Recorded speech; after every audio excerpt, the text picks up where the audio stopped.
Buonasera e benvenuti al TG Sicilia. Vediamo subito il sommario di oggi. Meteo in peggioramento sul quadrante nord-orientale della Sicilia, allerta rossa per le province di Catania e Messina, arancione nel resto dell'isola, previsti ancora venti di burrasca e piogge intense. Cardiochirurgia pediatrica di Taormina ottiene dalla Regione una proroga di 6 mesi, ma continua la protesta di associazioni, sindacati e famiglie che temono una chiusura del centro d'eccellenza. Sovraffollamento, carenza del personale e mancanza di assistenza psichiatrica. Le condizioni delle carceri siciliane nell'analisi ai nostri microfoni del nuovo garante regionale dei diritti dei detenuti. Max Gazzè sceglie la Riviera di Giardini Naxos per il video del suo nuovo singolo, la regia affidata a 2 catanesi. E poi il calcio, Catania in cerca del nuovo allenatore per la prossima stagione di Serie C, 4 i nomi al vaglio della dirigenza rossazzurra.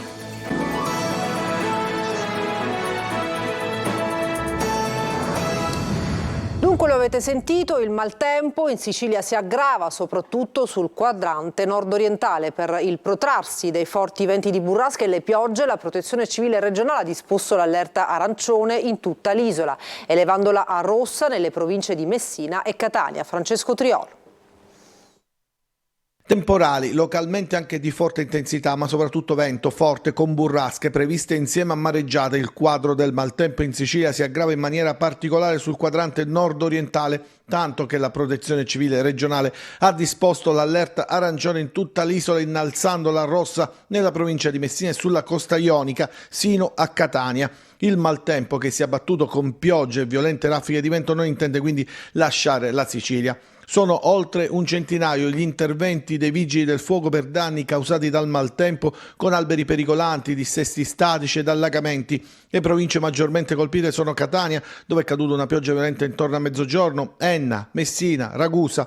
A Catania chiuse tutte le scuole di ogni ordine e grado. In via Domenico Tempio, nei pressi del porto, operai al lavoro per mettere in sicurezza i pali della pubblica illuminazione abbattuti dalle raffiche di vento. Disposta la chiusura dei cimiteri comunali, del Giardino Bellino e dei parchi comunali e la sospensione dei mercati rionali della domenica ed eventi e manifestazioni all'aperto. Nell'ordinanza il commissario straordinario del comune Piero Mattei raccomanda in particolare di evitare assembramenti nell'area del centro storico e della Movida e di limitare tra l'altro l'uso dell'auto e dei ciclomotori. Danni ingenti tra Motta Sant'Anastasia e Paternò, con cartelloni e pali della pubblica illuminazione della segnaletica stradale. Divelti, grossi alberi sono finiti sopra le vetture parcheggiate, ma anche sulle abitazioni, come nel caso di Paternò.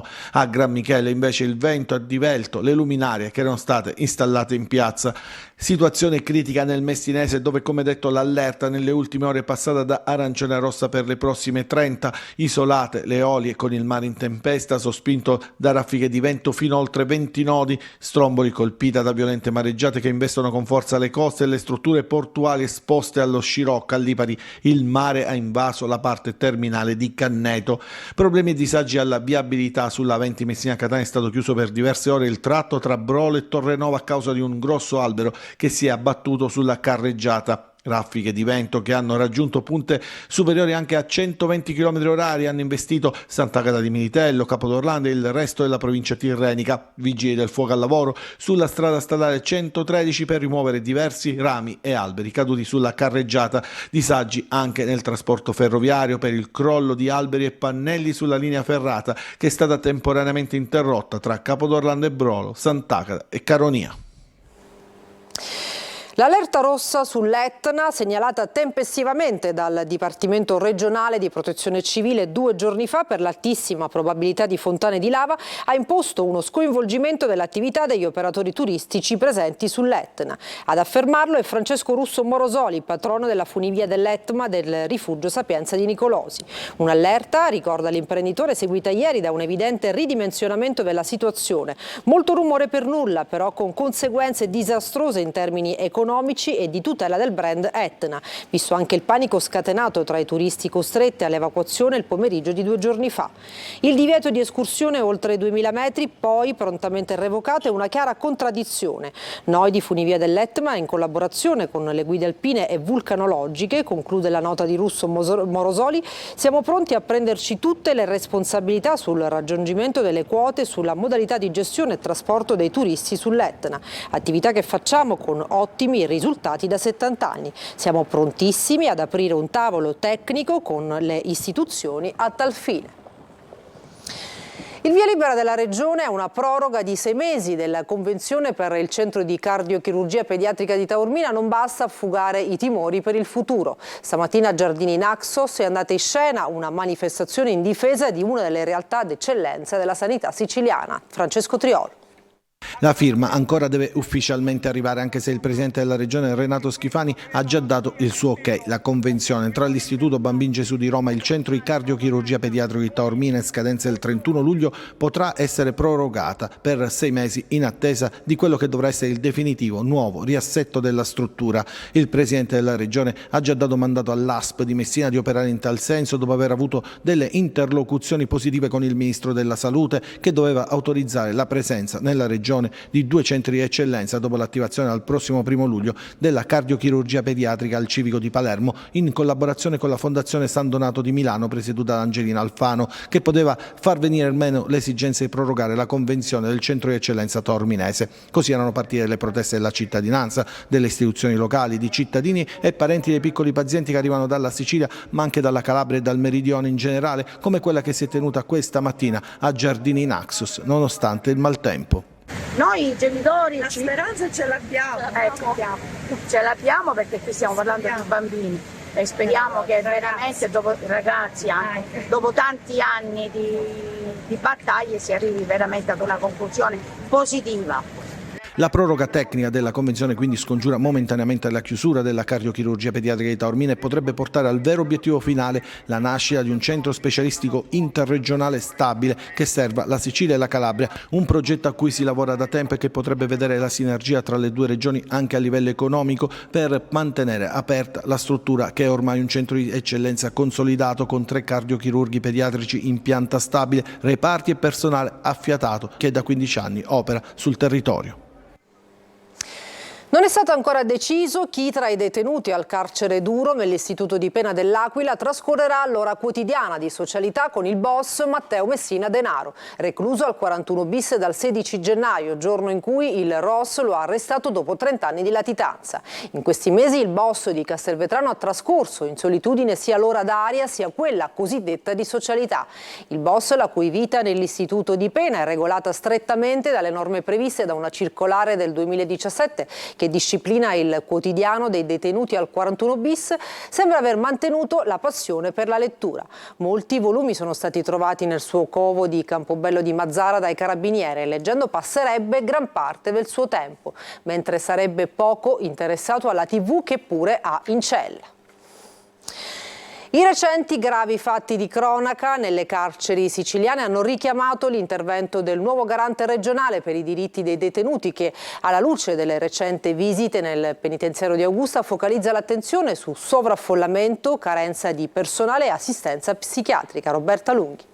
Un'attenzione alle strutture, al personale, soprattutto agli uomini ristretti nelle carceri in Sicilia, dove valori e prospettive di chi ci vive cambiano. L'intervento del garante per i diritti dei detenuti tocca tutte le corde. Il neoeletto in Sicilia, Santi Consolo, ha iniziato la sua attività ispettiva con il carcere di Augusta, che al momento ha offerto più di altri spunti di varia natura alla cronaca. Dall'introduzione di droga e cellulari nascosti in confezioni di alimenti, all'aggressione nei confronti di un sovrintendente di polizia penitenziaria, fino alla morte di 2 detenuti dopo un lungo periodo di sciopero della fame. Facce diverse di una medaglia che esige un'analisi, e il garante comincia dai numeri di quel penitenziario. Del personale penitenziario che si attesta nel rapporto detenuti presenti e polizia penitenziaria che è dello 0,38, quindi nettamente più basso di quello che dovrebbe essere il dato regionale e nazionale, che si attesta allo 0,61. Poi vi è un sovraffollamento effettivo della popolazione detentiva che è del 140%. Sono 476 detenuti a fronte della capienza effettiva di 339 unità, diminuita al momento a causa della indisponibilità strutturale di alcune camere. Per questo il Garante ha proposto l'avvio di progetti per risolvere il problema da realizzare in economia con l'impiego di manodopera dei detenuti. E poi ci sono le persone. 2 detenuti che rifiutano il trattamento, altri la terapia, un altro detenuto che addirittura aveva iniziato lo sciopero della fame. Sul fronte sanitario l'istituto è dotato di guardia medica permanente, ma lo psichiatra dell'ASP interviene solo su richiesta, assistenza insufficiente per i tanti detenuti che presentano un elevato grado di disagio psichiatrico. Ed è qui che emerge un'altra carenza in Sicilia, dove esiste una sola articolazione di tutela di salute mentale presso l'istituto di Barcellona Pozzo di Gotto, ritenuta del tutto inadeguata. Quando avvengono questi eventi tragici, questo è l'epilogo di deficienze e carenze strutturali che non riescono a dare risposte a quelle che sono le situazioni di profonda crisi, tristezza, isolamento in cui si trovano queste persone. Appare così urgente attivare analoghe 2 strutture presso l'Istituto Pagliarelli di Palermo e presso l'Istituto di Siracusa, già programmate. Si conclude domani la settimana mondiale per la riduzione del consumo di sale. Ecco i consigli del nutrizionista Giorgio Calabrese per limitarne l'uso e abbassare le probabilità di patologie cardiovascolari. Francesco Aloi.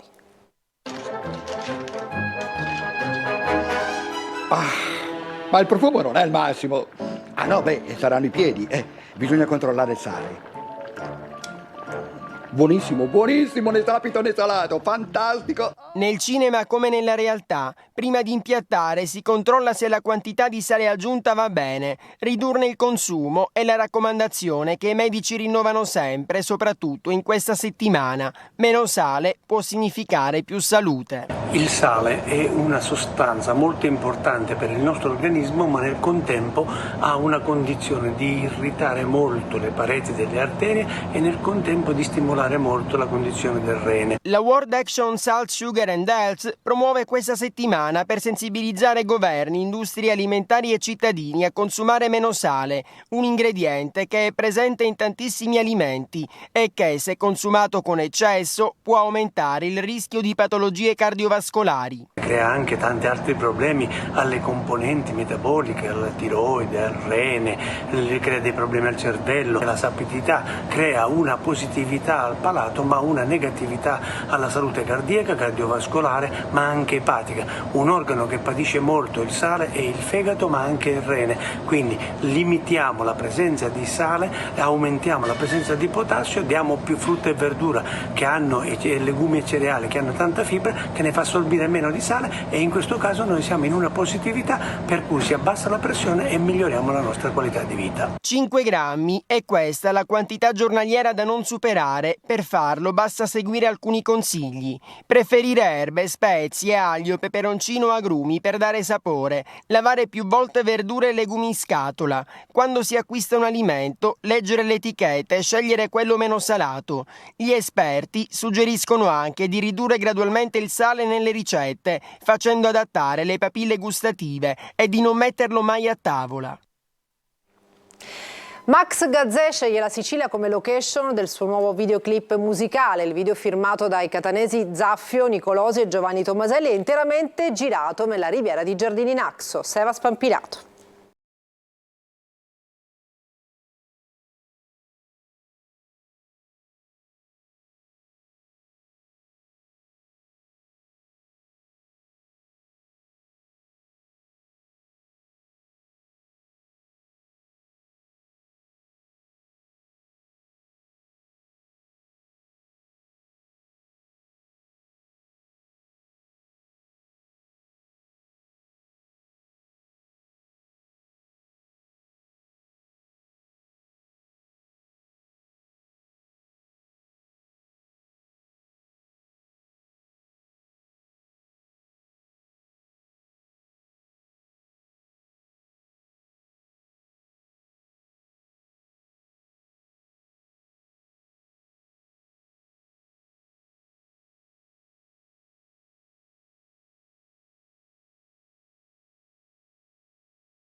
Una pausa, torniamo tra poco con il calcio.